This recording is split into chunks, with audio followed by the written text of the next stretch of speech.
Graça e paz em nome poderoso do Senhor Jesus Cristo. Sejam todos bem-vindos a mais um programa A Minha Vida é um Testemunho. Muito obrigado pelo carinho da sua audiência, para todos que nos acompanham do Facebook, assim como do YouTube. Quero desde já pedir para que nos acompanhem até o final do nosso programa. Ao Xene irmão, seja muito bem-vindo ao programa. Muito obrigado por ter aceito o nosso convite. Queira, por favor, apresentar-se aos irmãos que nos acompanham do outro lado da tela. Aos Xene irmãos, aos Xene irmãos Elmira,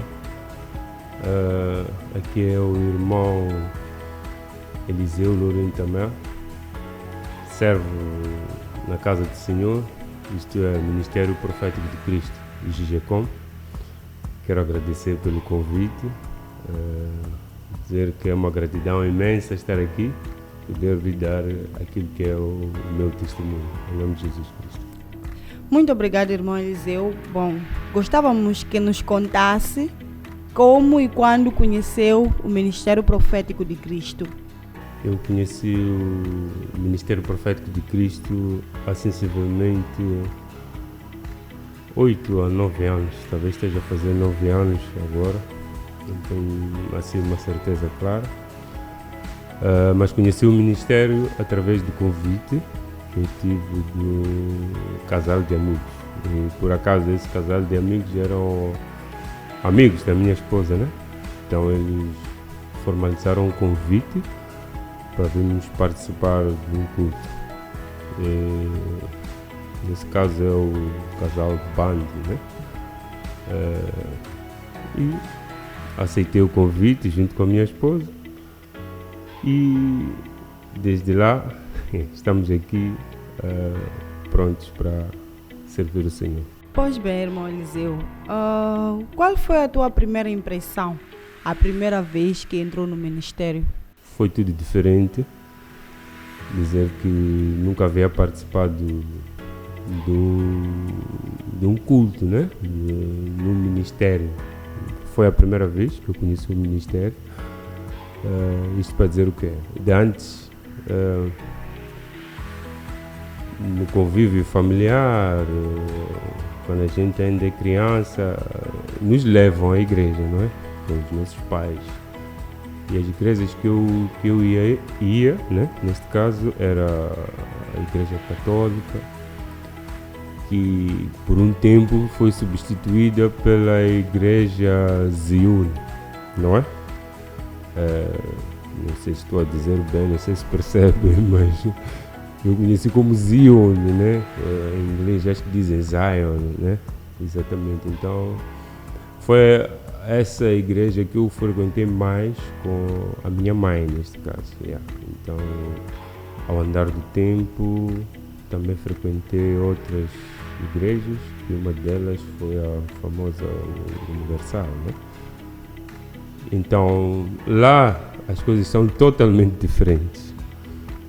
Se formos à igreja católica, é aquela reza que toda a gente já conhece. Agora, os Zion são aqueles cultos que às vezes há batucadas, não sei o quê, aqueles sacrifícios que fazem, às vezes, no meio do culto, podem interromper, porque tem que fazer uma cerimônia disto e daquilo. Então, eu fui crescendo nesse ambiente. Antes mesmo de entrar ao Ministério Profético de Cristo, eu estava na Universal e fui ao convite também de uma ex-parceira minha. Eu só ouvia falar, espreitei uma vez, mas foi espreitar mesmo, mas nunca havia participado como participei dessa última vez, que foram sensivelmente 2 anos, se não estou em erro. E lá li essa palavra, faziam-se aqueles sacrifícios no altar, essas coisas todas. Mas quando cheguei no Ministério Profético de Cristo, primeiro foi aquela primeira impressão, chegar lá, só apanhar louvor, irmãos a entrarem, a darem uma palavra, a chamar todos para a oração. Era uma coisa que eu estava habituado. Então, você ter que levantar, começar a orar por si mesmo. Você começar a buscar por si mesmo. Não é o pastor que está lá no púlpito a dizer, ora agora, irmão, por isto, ora, não. Ora aquilo que está no teu coração. Entrega ao Senhor. Prepara o teu coração para a palavra que o homem de Deus irá trazer. Então foi mais ou menos isto que aconteceu no primeiro dia. Ficou aquela expectativa de conhecer já o homem de Deus. Então foi a coisa mais impactante, porque nós todos estamos sempre à espera de um homem cheio de formalidades, Todo agravatado, mais crescido, talvez com uma barba. Então entrou um jovem bem descontraído e começou a dar o culto. Começou a olhar para os lados, a querer entender.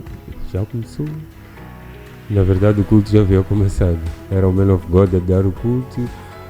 E estou a falar de sensivelmente 8 a 9 anos, como eu disse, quando eu entrei. E ele era mais jovem, mais magro. E é só imaginar. Então foi uma surpresa muito grande. Pois bem, irmão Eliseu, gostávamos de saber como é que era a tua vida antes de conhecer o ministério profético de Cristo. Era uma vida bagunçada, assim posso dizer. Isto porque havia muita coisa que eu não sabia, nem entender por que acontecia e nem saber como resolver. Isto é assim, eu cresci numa família tradicionalista, em que aquilo que os avós faziam, os meus pais também carregaram para a vida deles, e nós que aparecemos no meio também estávamos a ser empurrados para isso. Só que, como a própria palavra de Deus diz, que não há nada que perpetuará para sempre.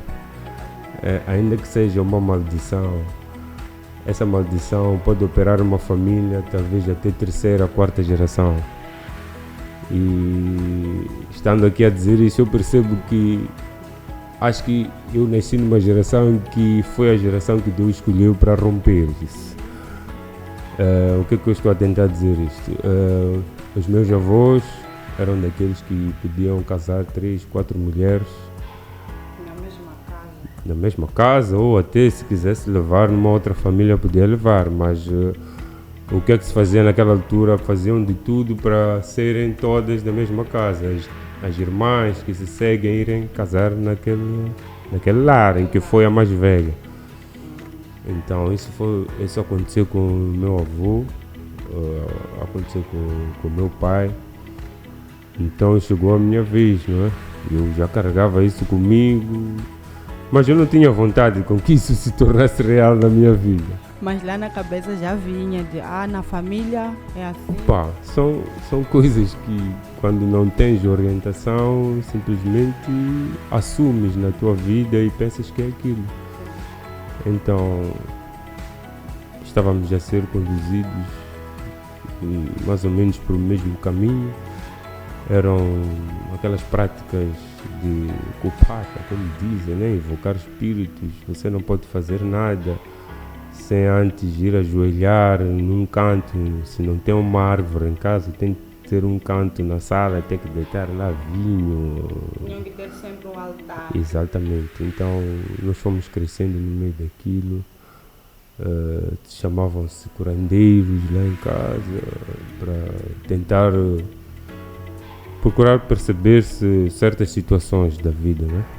Então eu cresci no meio disso. Comecei a ter relações com parceiras baseado naquilo que eu via dentro de casa.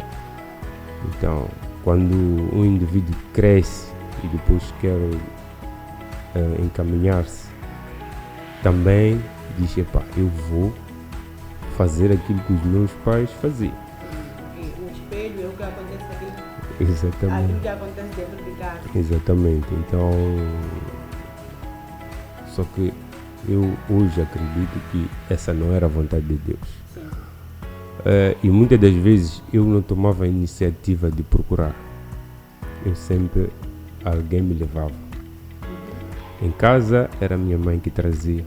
Então, quando eu comecei a ter as minhas relações, sempre alguém aparecia, ou era a irmã da minha parceira, ou acontecia qualquer coisa em que eu era levado por alguém para ir no sentido de me ajudar. Mas por mim mesmo eu não tomava essa iniciativa. Não sei porquê. Talvez porque isso não era uma coisa que eu confiasse de tal maneira, então eu não me movia para isso. Mas cheguei a uma fase, a fase mais crítica foi quando eu tive a mãe do meu filho, né? Que eu já era bem crescido, acho que eu tinha uns 26, 27 anos, o que eu queria ter sentido da minha vida, não é? Eu já trabalhava, já tinha o meu primeiro filho a vir, e eu não via nada andar na minha vida. Não via nada, e aquilo começou a complicar. Então, é quando apareceu a irmã dela, nos indicou um curandeiro, lá fomos fazer tratamentos, mas aquele não era o plano de Deus, não deu nada certo. Então foi quando apareceu a segunda parceira também, e essa pelo menos levou-me à igreja, a Igreja Universal. Só que levou-me lá, eu comecei a ouvir a palavra. E eu comecei a perceber que aquilo era algo que o meu espírito estava a procurar. Eu me sentia num sítio em que eu via algo que me identificava, mas estava a faltar mais alguma coisa.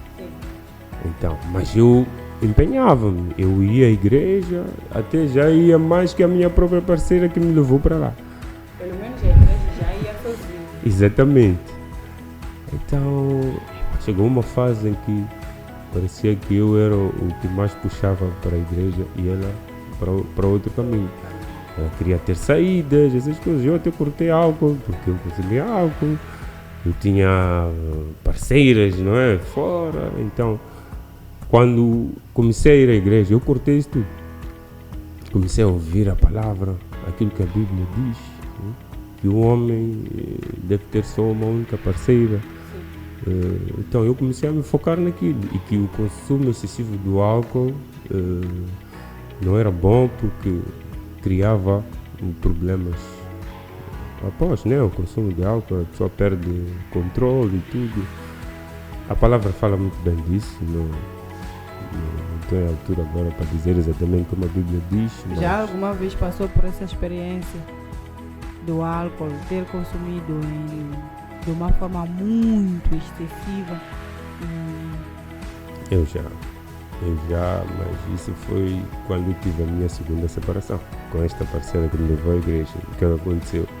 Eu era tão dedicado à igreja que parecia que eu entrei num caminho em que ela não queria estar lá. Então, eu já era o tal que orava, que jejuava, mas que aquela pessoa que me levou para lá e demonstrou ter uma vontade de formar um lar comigo, já não estava lá. Eu comecei a tentar perceber, comecei a tentar lhe puxar. Olha, o que é que está acontecendo? Nós estamos aqui a tentar organizar as coisas, mas parece que você está a virar para um outro caminho e eu já não estou a entender nada. Então não consegui respostas por parte dela. Nossa relação começou a deteriorar-se. Já eram abusos, eram saídas dela descontroladas. Às vezes já não ia à igreja porque tinha um programa num domingo. Logo de manhã desaparecia, não entendia nada. Eu ia à igreja sozinho, voltava para casa, não estava lá e tinha que ficar em casa, cuidar da casa e tal. Então, eu comecei a ver que eu estava a puxar uma coisa que a outra pessoa já não estava aí. Então, eu comecei já a ceder convites que eu já havia eliminado há mais de 2 anos. Eu não consumi água durante aquele período todo, porque eu estava focado em me organizar a minha vida, essas coisas todas. Sentia a necessidade de se concentrar e se focar. Exatamente. Então, foi aí onde eu retornei às minhas antigas amizades. Mas já de uma forma mais agressiva. Exatamente. E isso aí já vinha acompanhado com uma decepção, não é? Porque eu tive a primeira relação com a mãe do meu filho, não deu certo. Depois de muito tempo, separei-me, fui a ao encontro de uma segunda parceira que já havia tido um envolvimento com ela. Tentei organizar a vida e aquilo estragou-se de uma maneira desanimadora, desagradável. Então aquilo mexeu comigo. E foi aí onde eu perdi-me. Em algum momento ficou a pensar que se calhar eu não nasci para viver com uma mulher. A gente chega a pensar em muita coisa. E uma delas foi essa. Mas algo dentro não morria, né? A vontade sempre de ter alguém. Mas aquela confiança já havia sido perdida. A gente dá tudo, a primeira vez não acontece. Volta a envidar esforços no sentido de que vamos conseguir tentar, a segunda. sim. Depois a gente sofre uma decepção, aquilo impacta na vida de qualquer um. Então é muita coisa que rola na cabeça, é muita coisa que gira. Mas enfim, eu consumia álcool e já mesmo aquilo começou a afetar o meu trabalho, a minha maneira de estar, a minha vida em si. Costumava fugir do trabalho só para ir consumir álcool? Às vezes estava tão estressado que tinha que sair mesmo, antes, até no meio do trabalho. Sair, consumir aí uma cervejinha, depois voltar a contar o tempo de fechar o período, porque o meu trabalho sempre esteve ligado ao carro, né? Eu fazia expedientes, não sei o quê, pagamentos de impostos, essas coisas todas.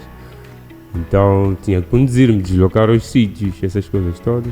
Havia uma necessidade de eu me manter focado, concentrado, então não exagerava. E sempre era no período da tarde, quase no final da tarde, e era vago, né? Não era taxativo. E quando saísse, meio de semana, já tinha lá uma esquina para ir ficar, que era para aliviar a mente. Foi andando que eu cheguei a um ponto mais alto, né, que eu tive na minha vida de consumo de álcool. Foi de chegar a casa, não saber como. Acordou, de repente estou em casa. E como é que eu acordo? Eu acordo no meio de um sonho. Eu a sonhar que estava a cair de uma casa bonita, por acaso.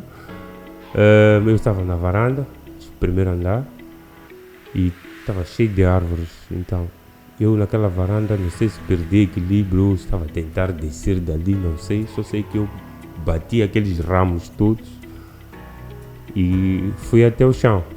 Então quando eu caio assim, eu meio que não conseguia ver bem, mas isso tudo no meio do sonho. Então uma voz começa a soar, Neuroness. Eu parei. O que é isso? É quando eu depois desperto, olha assim, eu estou na cama. Eu comecei a perguntar o que é que eu estou a fazer aqui. Sim, como é que eu cheguei a cama? Como é que eu cheguei aqui? Então, explicaram-nos assim, o senhor estava mal. No dia que te carregamos, vemos tu por aqui. Ok. Isso em casa da minha mãe, né? Onde eu já estava a viver lá. Era a segunda vez a voltar para casa de mamãe, olha só. Então, no meio disso, eu fui investigar o que é que aquela palavra queria dizer. Neuroness. Então, aquilo traduzido é perda de neurônios. Uau, aquilo assustou-me de um jeito. Eu comecei a tentar saber o que são neurônios, no verdadeiro sentido. Então, eu estava chegando numa fase de loucura, sim, não é? Então, para mim aquilo foi um toque divino. Como outros atrás eu tive vários livramentos. Hoje eu posso dizer isso com certeza, que ainda que a gente esteja em caminhos tortos, né? Quando Deus está envolvido, Ele protege os seus, ele te guarda até teres a oportunidade de lhe encontrar. Então esse foi mais um livramento que eu recebi de Deus, mesmo estando naquela situação de viver uma vida totalmente descontrolada. Então dali eu comecei a ter controle. Bebia sim, mas tinha o meu controle. Então foi esse praticamente o apogeu do consumo do álcool na minha vida. Pois bem, irmão Eliseu, muito obrigado por estar aqui a partilhar conosco aquilo que é a sua história, né? E muito obrigado a todos os amados irmãos que estão aí do outro lado da tela a acompanhar este testemunho de vida. Bom, irmão Eliseu, depois de entrar no ministério, o que aconteceu na tua vida? O que Deus fez na tua vida através desse ministério? Deus fez muita coisa. Eu conheci o ministério, acho que já estava nos meus 39 anos. Eu comecei, como qualquer jovem, a procurar a vida, talvez com sentido, né? Desde os meus 18, 19 anos, né? Porque é essa altura em que já queremos dinheiro, queremos começar a fazer alguma coisa, porque queremos entender a vida, exato. na verdade, como é que ela é. Então, desse tempo que eu posso puxar para os 19 para frente, não é? Até os 39 anos que eu andei atrás, comecei a martelar na vida para poder ter sentido, estar encaminhado. Não aconteceu nada. Mas nos 8, 9 anos que eu estou no ministério, aquilo que eu tentei fazer desde os meus 19 anos lá atrás, quase 20 anos, uau, nem se compara. Não se compara. Então, para dizer que Deus trouxe respostas onde havia um monte de perguntas na minha vida e começou-me a revelar coisas que, uau, eu parei, eu disse, Deus, por que eu não te conheci há 20 anos atrás?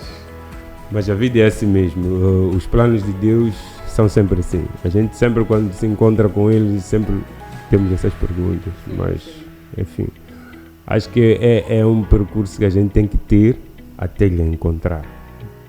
Nós temos que, de alguma maneira, quebrar a cara, porque nós temos que entender que nós estamos no mundo. O mundo tem as suas ofertas. E se Deus aparece e te entrega aquilo que verdadeiramente é seu, enquanto você realmente não está preparado, de alguma forma has de pensar que é uma sorte tua, é aquilo que a vida tem para si e nunca vais glorificar a Deus. Por isso que há sempre um tempo em que o homem é dado pelo próprio Deus para ele se mover por ele mesmo. Sim. Após esse tempo passar, mediante as escolhas que o homem fazer, ele vai ter as suas respostas até o encontro com Deus. E é aí onde nós passamos a glorificar a Deus. Então, eu estou a dizer isto em forma de resumo, mas realmente eu acabava de conhecer a minha atual esposa quando entrei no ministério e a nossa relação quase que estava a levar o mesmo rumo das duas relações anteriores. Então, é só imaginar. Já haviam indícios de vontade de desistir, só que esta terceira relação já estava no plano dele, porque eu já havia desistido de procurar uma parceira, já havia desistido talvez da própria vida, só não sabia ainda, porque ainda podia respirar, mas aquilo que era buscar, criar, já estava perdido. Mas Deus entrou e restaurou a minha relação. Nós começamos a ouvir a palavra juntos, começamos a concordar em muitas coisas. Já tínhamos ido aos curandeiros também, com a minha atual parceira, já tínhamos procurado, porque já estávamos a passar por problemas, chegamos a viver até com uma em casa por 2 semanas, mas quando Deus não está lá e Ele não é aquilo que planejou, tudo se torna nulo, nada funcionou. Então, respostas apareceram. O homem de Deus, por saber que já estávamos juntos, ele disse: vocês têm que se preparar para contrair o matrimônio, porque vocês já vivem juntos e agora já conhecem a palavra. Não nos opusemos a isso, nem entramos naquela que muita gente diz que não temos dinheiro, não estamos preparados, não sei o quê. Nós simplesmente concordamos.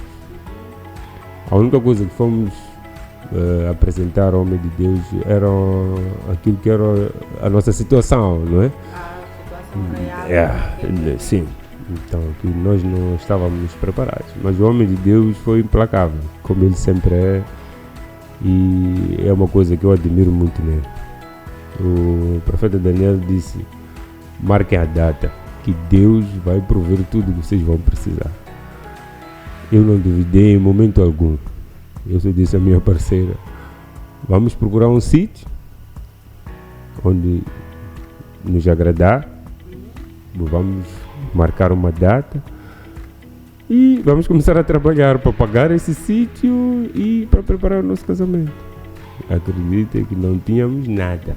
Quando conseguimos fazer isso, aparece uma oportunidade de emprego para minha parceira. Aquilo não era emprego, era uma oportunidade de parceria, de negócio. Então, dali mesmo começamos a cavar dinheiro para começar a pagar as despesas do nosso casamento. Eu também, as coisas no serviço começaram a ganhar sentido. Eram dinheiros atrás de dinheiros a serem disponibilizados. Eu até certa vez fui questionar ao meu chefe: eu estou a receber dinheiro nas minhas duas contas, não estou a entender o que é que está. Eu disse: não, é pelo trabalho que estás a fazer. Eu disse: ok. Então, aquele dinheiro começou a entrar, simplesmente foi direcionado para o propósito do casamento. Nós conseguimos fazer, se não foi a 100%, talvez foi a 99% daquilo que nós desejamos. Nós casamos num salão maravilhoso, tivemos uma banda a atuar, tivemos convidados de luxo, né? Tudo organizado. Aquilo era uma coisa de sonhos mesmo. Para dizer que quando Deus está no meio, não há como falhar. Então, essa foi uma das coisas que Deus transformou. Não tínhamos casa, não tínhamos onde viver. Esse foi o passo a seguir. Eu já tinha um terreno, né, que havia comprado já há um bom tempo, mas não tinha lá nada. Eu só mandava limpar, pedia alguém para ver, eu ia lá de vez em quando, ia ver e tal. Mas quando paramos, dissemos: já casamos, agora precisamos de casa. Voltamos a entrar em oração. E logo após o casamento fomos chamados para servir. Isso foi muito bom, porque nós praticamente nos ocupamos com aquilo que era coisas divinas, né? Sim. E isso contribuiu para que aprendêssemos mais sobre Deus, aprender a orar, aprender a jejuar, a se concentrar num propósito e a saber preparar-se mesmo para ir estar diante ao povo de Deus, falar com o povo de Deus, coisas que há tempo atrás não aconteciam. Então foi uma das coisas que contribuiu para que nós ficássemos mais fortes, nossa relação ganhasse um sentido mais apurado, porque eu acho que é uma das coisas que destrói o relacionamento entre dois. Quando não se tem algo em comum em que se busca, ou não se tem Deus no meio com uma missão, acaba se perdendo a essência do relacionamento. Então aquilo foi muito importante para nós, foi muito bom. E também diminuem-se saídas, diminuem-se planos que têm a ver com programas que às vezes não constroem. Nós tivemos muitos problemas com os nossos familiares por causa disso, porque eles, como estiveram envolvidos no nosso casamento, foram aparecendo outros casamentos, então eles nos chamaram, no sentido de que nós também tínhamos que estar lá, mas nós já estávamos a servir na casa do Senhor, já não tínhamos como estar a todo o tempo. Então nós só pedíamos relatórios como é que eu posso dizer, das reuniões que eles faziam, mas eles não nos davam, eles diziam que nós tínhamos que ir lá. Então eu entendi aquilo ali como uma aprovação, onde é que eu realmente queria estar. Então a minha escolha já havia sido feita. Eu disse: não, eu escolhi servir, eu vou servir, vou continuar a servir. Se eles quiserem com que a gente tenha o relatório das reuniões, e aquilo era engraçado, eles marcavam sempre reuniões nos dias de culto, que é nos domingos. E nós pedíamos para que as reuniões fossem aos sábados, para que pudéssemos participar. Eles não. Todos têm tempo no domingo à tarde. Domingo à tarde não vai ser possível, porque a gente vai ao culto às 7 e só volta, talvez às 19, 20 e mal temos tempo para pensar em outra coisa. Então era uma confusão. Mas enfim, chegou a vez da nossa casa. Nós começamos a buscar, começamos a orar, e hoje já temos a nossa casa. Temos a nossa filhinha, que já vai com 5 anos, alguma coisa, né? Alguns meses. Então, os testemunhos são vários, são muitos mesmo, e é uma gratidão imensa estar a servir este grande Deus do Ministério Profético de Cristo. Pois bem, irmão Eliseu, contou-nos aqui como é que era a tua vida antes, o que Deus fez depois de entrar no ministério. Agora gostávamos de saber, atualmente, como é que está a tua vida? Como é que o irmão Eliseu se sente atualmente? Qual é o teu sentimento? Está encaminhada naquilo que são as mãos do nosso bom Deus. Eu, há poucos anos, né? Sensivelmente 2 anos, tive uma fase difícil da minha vida. Tive problemas sérios de saúde. Aquilo começou através de um sonho que eu tive, eu não entendi na altura, mas após ter uma explicação do homem de Deus, ele explicou-me tudo. E tive um sonho muito assustador, que eu estava numa mata muito densa. Como cheguei nessa mata, não sei, mas a verdade é que eu estava a conduzir, perdi-me no meio da mata. O carro enterrou, eu estava com alguém no carro, essa pessoa depois desceu comigo a tentarmos procurar caminho e a pessoa depois desapareceu. Eu sozinho em meia escuridão, numa mata bem densa. Eu quando tentava procurar caminho, de repente me aparece um leão bem grande. Um leão assustador, ele escondido. Eu só percebi que ali tinha água. Quando eu tentei virar para ver, o leão olhou para mim, bem escuro, sem luz, sem nada. E o leão assustou-se, eu também assustei-me. O leão foi para trás, eu fui para trás. Dali em diante, eu passei por situações que, não entendi. Foram problemas financeiros que ficaram afetados. Eu tentei resolver aquilo ali com um empréstimo no banco, porque eu tinha propósitos que eu queria fazer. Acreditem, o banco não me deu dinheiro, que foram quase que 6 meses perdidos. Estou a falar de 2023. Quase no final, meados de 2023, fiquei 6 meses quase até o final do ano. Não aconteceu nada. Já em dezembro eu comecei a passar mal. Eu tive problemas sérios de estômago. Eu comia, tudo que eu comia, eu evacuava, não ficava no meu organismo. Não havia retenção. Então aquilo preocupou-me. Fui a uma unidade sanitária e tal. Deram-me comprimidos.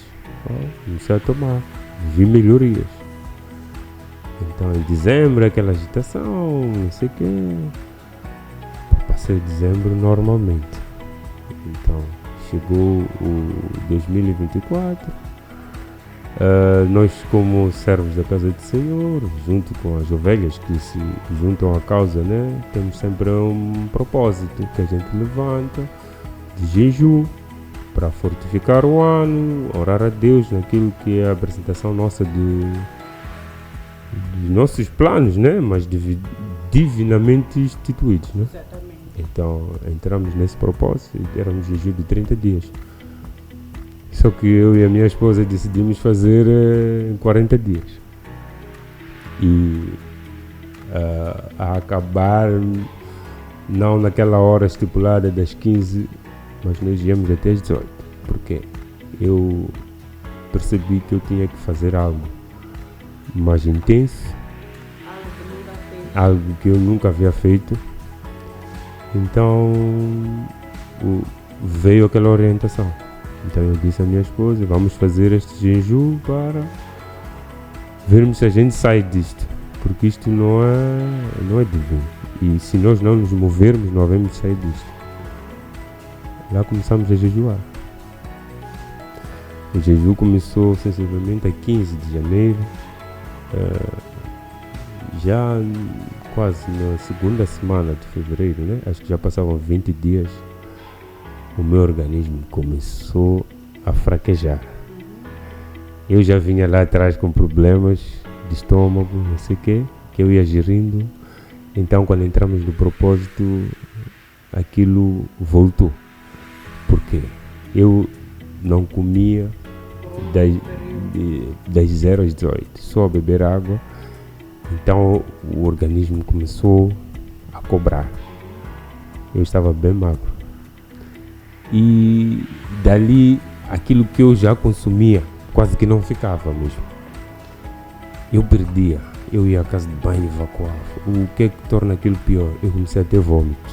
Então a minha esposa preocupada diz, não, vamos parar. Porque você já não está bem, tens que ir ao hospital. Eu disse, não, eu não posso parar. Eu declarei isto, nós temos que continuar. Não, pelo menos ir ao hospital. Eu disse, eu ia ir ao hospital, mas não vou parar com o propósito.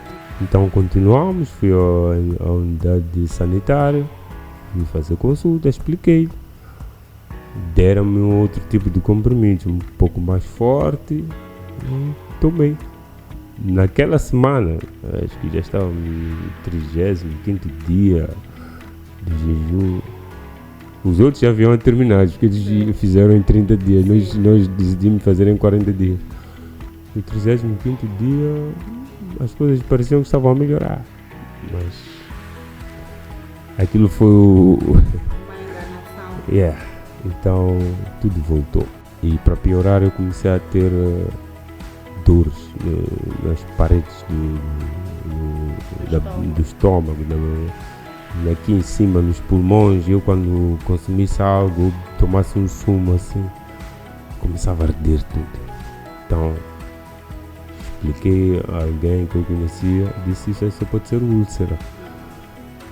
Eu disse, uau, fui investigar sobre úlcera. Úlceras são feridas no estômago, dentro do organismo, né?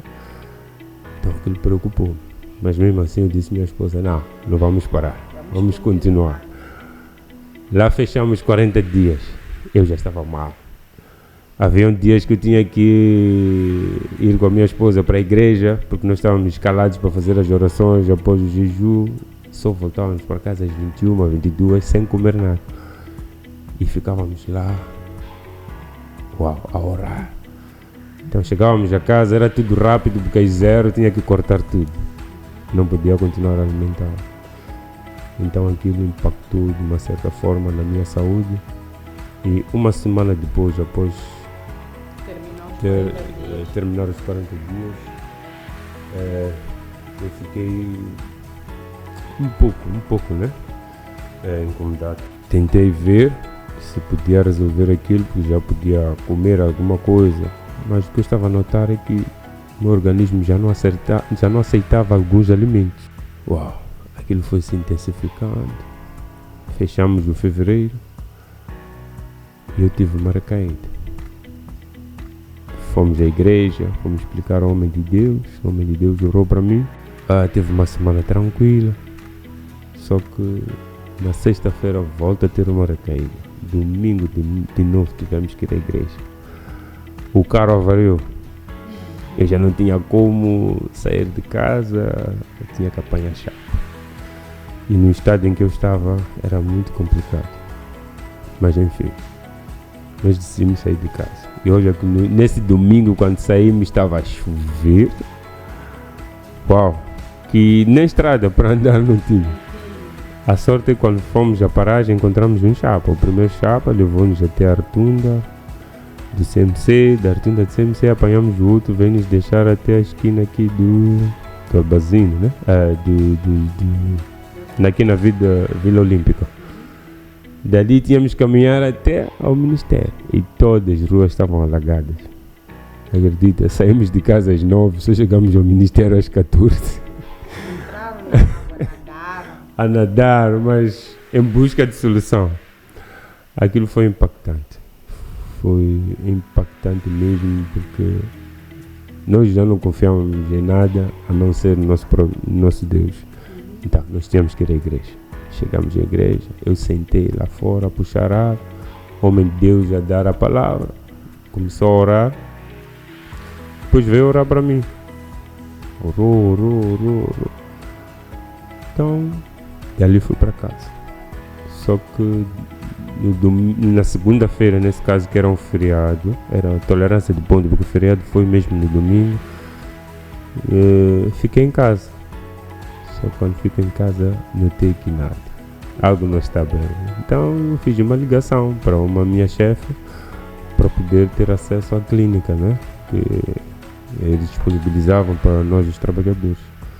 Então ela disse, não, tu tens que ir lá, se está no seu direito, se não estás a sentir bem, vai lá, eles vão te atender. Então pedi, bolei a um amigo, que levou um certo tempo, mas acabou levando para lá. Receberam, falei, expliquei a eles, e que já nem estava a conseguir explicar direito, quem explicou o resto foi a minha esposa. Então no meio disso tudo fui internado. Bom, descobriram que eu tinha, não sei, gastrite, uma fase muito elevada de coisa, de problemas estomacais. Então eles começaram lá a colocar-me soros, tiveram que me dar sangue, muita coisa. Então foi lá onde comecei a ter um atendimento à altura e comecei a ver melhorias. Fiquei a primeira vez, acho que 1,5 internado, receber atenção lá dos médicos e tal. Quero parabenizá-los desde já, que eles são excelentes no trabalho deles, que Deus lhes abençoe bastante. Deram-me alta no meio de semana, né? Disseram, pá, tens que ir para casa. Aquilo que estávamos para fazer já terminamos. Mas eu ainda estava confuso, porque eu ainda não me sentia completo e estava numa fase conturbada, que às vezes eu me via a falar coisas que os outros não entendiam. Então, mas eu sozinho eu percebia. Então, ok, é para ir para casa. Disseram, queres ir para casa? Eu disse, se for para ir, eu vou para casa, mas estou aqui, só estou meio agitado e não estou a entender porquê. Disseram, não, isso passa, vamos te dar uma medicação lá em casa. Quando voltei para casa, quando chego em casa, o irmão Licus e a esposa e é que nos deram boleia para casa. O irmão Pessoa também, que vinha orar vezes em vezes sem conta no hospital, também esteve na minha ida para casa. A todos quero dizer o meu muito obrigado por esse grande apoio que deram nessa fase complicada da minha vida. Então chegamos a casa. Quando chegou a vez de eles irem embora, quem se põe a chorar é a minha esposa. Ela pergunta, uau, o que eu vou ficar aqui sozinha a fazer com este senhor? Este senhor ainda não está bem e tal.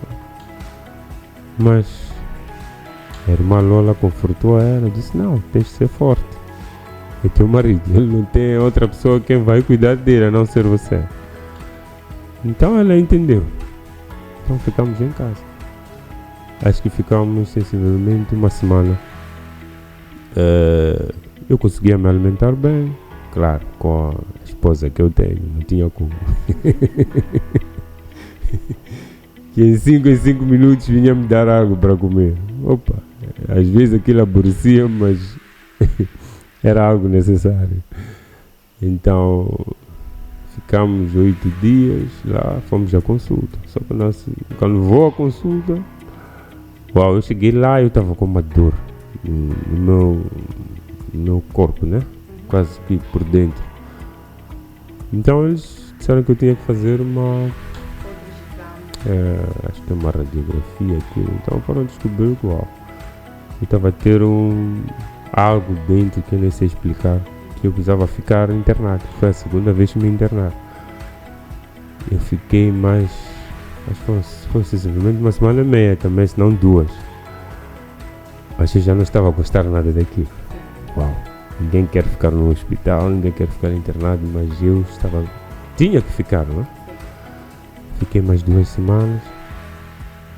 O irmão Pessoa vinha lá orar, minha mãe, meus irmãos vinham lá visitar e tudo. Homem de Deus, porque eu não estava muito ativo, ele falava sempre com a minha esposa, ela transmitia-me tudo. Então fiquei lá mais 2 semanas, depois saí. Só que teve uma terceira vez. Essa terceira vez foi quando me operaram. Então descobri. Exato. Eu tive um terceiro internamento. Eu acho que Deus estava a resolver tudo o que eu tinha como problemas. Porque hoje, uau, estou aqui inteirinho, cheio de forças, até muito melhor que antes mesmo de ter esse problema. Então, o que é que eu vi nisso tudo? Foi um processo. Eu entrei num propósito em que eu queria resolver problemas financeiros, complicações em termos de se mover, fazer coisas não darem certo. Mas Deus, Ele entrou e veio resolver muita coisa. Como é que o irmão se sentia naquele momento, né? Sendo que entrou num propósito, entrou num jejum de 40 dias, mas logo depois adoeceu praticamente o resto do ano. Como é que se sentiu? Como é que foi permanecer conectado a esse Deus? Porque convenhamos que existem pessoas que nesse tipo de situações jogam Deus fora, não querem saber mais de Deus. Como é que foi para o irmão Eliseu ultrapassar isso, enfrentar toda a situação? É assim, do jeito que me conheço, eu sou uma pessoa muito teimosa, sou uma pessoa quase que confusa. Mas eu tenho uma coisa, eu quando me foco em algo, eu não gosto de desvios. Então, eu estava a passar por uma situação em que eu via que algo não estava bem.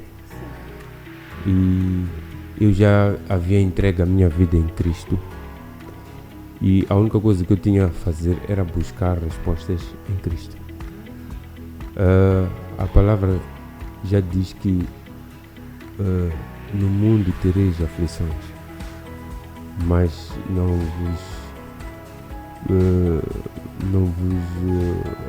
como é que eu posso dizer?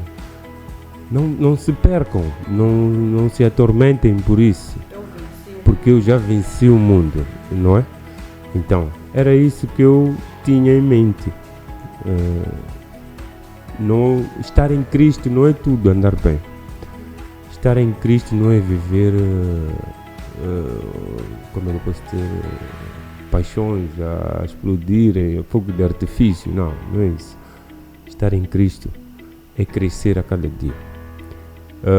Eu queria crescimento, eu queria ver coisas a melhorarem na minha vida. Eu estou a servir a um Deus vivo, não a um Deus que promete e não cumpre. Eu sei que meu Deus promete, me deu casamento, me deu casa. Então, não acaba por aí. Eu tenho que crescer. Eu queria crescer espiritualmente, eu queria crescer financeiramente, eu queria com que a vida espelhasse aquilo que o meu Deus da Bíblia é. Então eu andava atrás disso.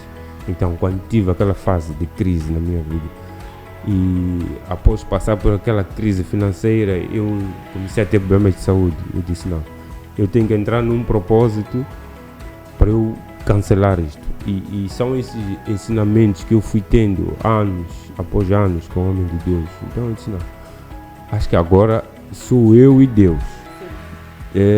Eu tenho que me definir aqui. Então, eu tenho o homem de Deus, o profeta Daniel, para me orientar.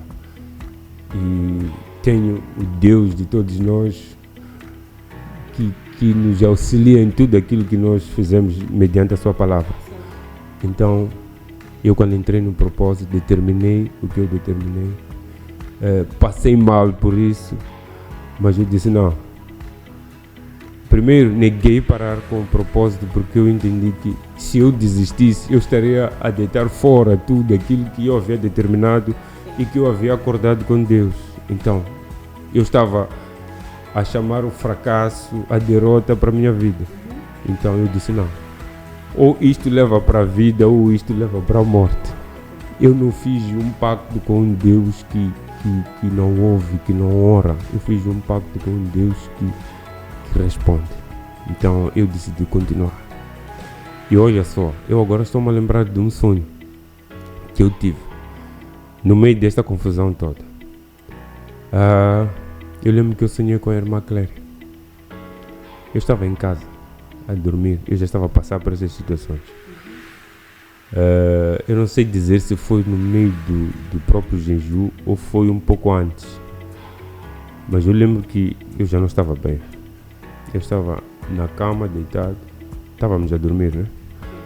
Mas ela apareceu do lado das nossas cabeças. Ela estava sentada na cama e ela disse-me: não te preocupes, tudo vai dar certo. No momento eu não entendi aquele sonho.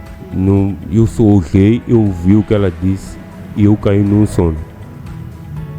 E foi tudo aquilo que aconteceu. E olha que no meio daquela tribulação toda, no meio daquele hospital, com aqueles atendimentos todos, com aqueles tubos ligados a mim, tinha algo dentro de mim que só me dizia que isto é passageiro, aguenta firme. Tanto que teve uma médica lá que após o atendimento, né? Após a cirurgia, ela foi à sala, ela foi ver, ela teve uma conversa comigo e a minha esposa. Ela disse: eu não sei onde é que vocês rezam, eu não sei que ministério vocês pertencem, mas a gente percebe que nada do que está a acontecer aqui vos abala. As vossas feições, o vosso semblante não é de tristeza, não é de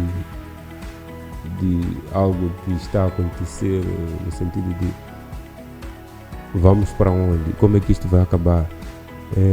É algo que dá a entender que isto vai ter um fim alegre e um fim satisfatório.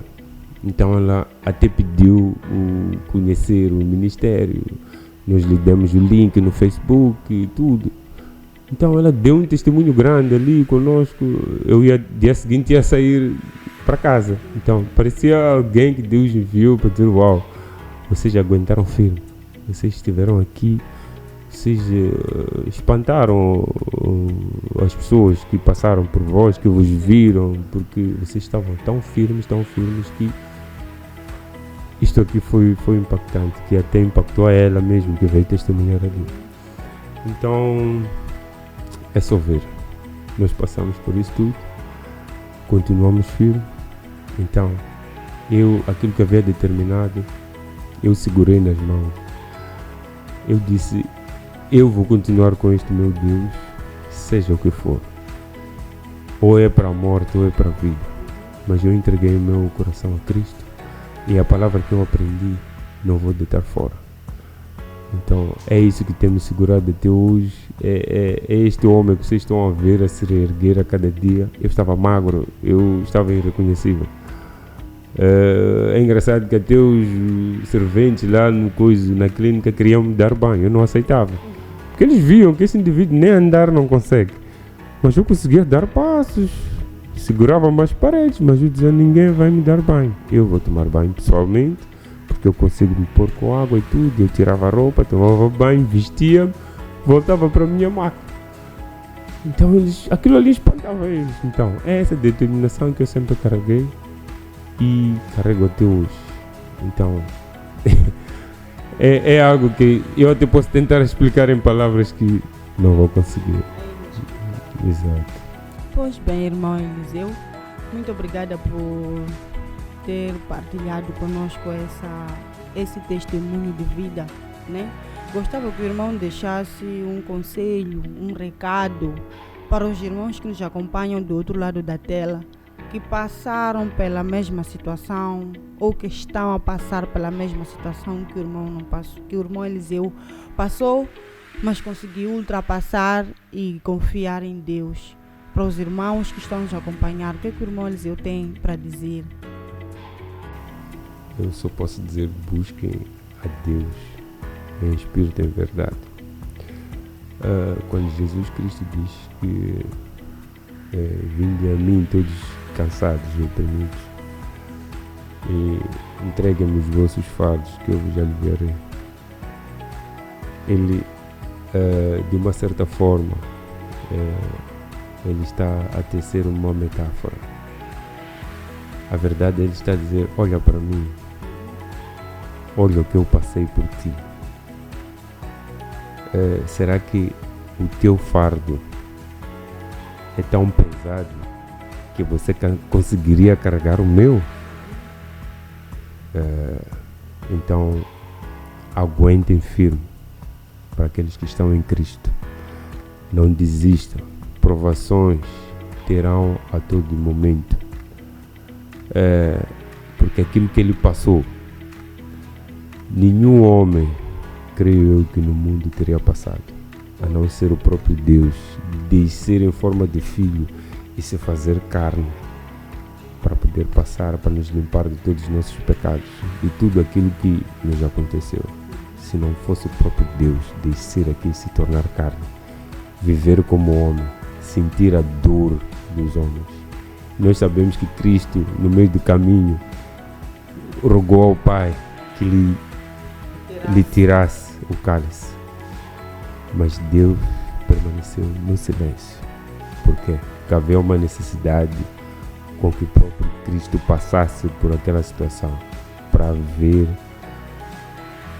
a limpeza, para ver a purificação do homem, para sermos retornados ao Pai imaculados. Então, o que eu tenho a dizer aos irmãos, aguentem firme. Vir a Cristo não é vir viver noites